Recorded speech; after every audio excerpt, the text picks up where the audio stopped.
Tension नहीं लेने का, ज्ञान नहीं देने का। यह मंत्र सौम्य स्वभाव वाले टाटा सन्स के चेयरमैन एन चंद्रशेखरन ने एक्टर रणवीर सिंह को एक कार्यक्रम में दिया था। करीब 7 साल पहले चंद्रशेखरन ने जब टाटा ग्रुप की कमान संभाली थी तो ग्रुप की स्थिति टेंशन लेने वाली ही थी। रतन टाटा और साइरस मिस्त्री विवाद सुर्खियों में था और ग्रुप अनिश्चितता के दोराहे पर खड़ा था। ऐसे में जब चंद्रशेखरन ने 128 अरब डॉलर वाले टाटा ग्रुप की कमान संभाली तो उन्होंने रणवीर सिंह को बताए फिलॉसफी से ही काम किया, यानी न कोई ज्ञान दिया और न टेंशन दिखाकर कंफ्यूजन क्रिएट किया। उसी स्ट्रेटजी का परिणाम है कि टाटा ग्रुप आज रतन टाटा की लेगेसी से निकल चुका है और एक नए टाटा ग्रुप का उदय हो चुका है, जो उन बिजनेस और स्ट्रेटजी पर काम कर रहा है जिसकी कभी पहचान ही नहीं रही।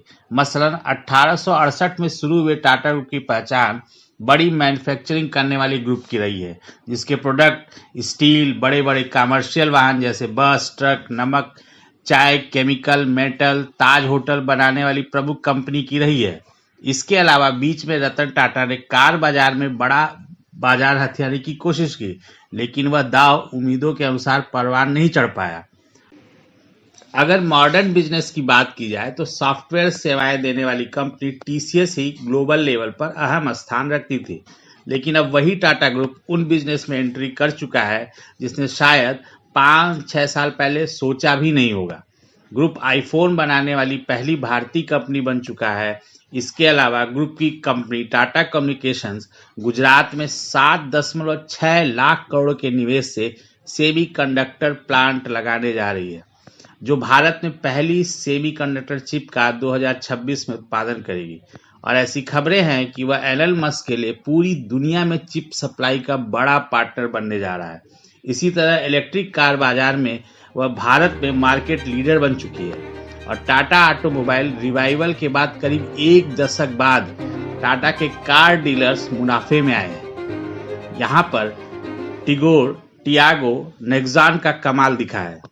यही नहीं, टाटा ई कॉमर्स बाजार में टाटा न्यू सुपर ऐप के जरिए उतर चुकी है और पावर सेक्टर में भी कंपनी 2030 तक कोयले पर निर्भरता 20% कर 80% उत्पादन क्लीन एनर्जी से करने की तैयारी कर रही है। पिछले 7 साल में ऐसा करने में चंद्रशेखरन इसलिए कामयाब हुए कि उन्होंने परंपरा और आधुनिकता को साथ लेते हुए फैसले लिए, जिसकी झलक टाटा ग्रुप के नए सिरे से तैयार हुए हेड ऑफिस यानी बॉम्बे हाउस में दिखती है, जिसे जब 2018 में दोबारा रिनोवेशन के बाद खोला गया तो बिल्डिंग तो वही थी, लेकिन वहां एंट्री के लिए कार्ड एक्सेस जैसी सुविधाएं से लेकर स्टारबक्स जैसे कॉफी शॉप भी खुल गए। इसके अलावा चंद्रशेखरन ने ग्रुप की कंपनियों में सामंजस्य बनाने के लिए एक जैसे बिजनेस को मर्ज भी किया। जैसे टाटा स्टील में 7 मेटल कंपनियों का विलय हुआ, चाय, नमक और फूड आइटम के बिजनेस को एक करके टाटा ग्लोबल बेवरेज कंपनी के तहत लाया गया। इसी तरह Croma, West Side, Big Basket, super Bazaar को न्यू ऐप के तहत लाया गया। चंद्रशेखर के दौर में ही टाटा ने एयर इंडिया का अधिग्रहण भी किया और अब उनके सामने सबसे बड़ी चुनौती विस्तारा, एयर एशिया इंडिया और एयर इंडिया के एकीकरण की है। साफ है, 1868 में शुरू हुआ टाटा ग्रुप अब नई पहचान बनाने की ओर बढ़ रहा है और वह अपनी पुरानी लेगेसी को छोड़ चुका है। अगर आपको हमारा वीडियो पसंद आया तो इसे सब्सक्राइब करें, लाइक करें, शेयर करें। देखते रहिए इंडिया अड्डा।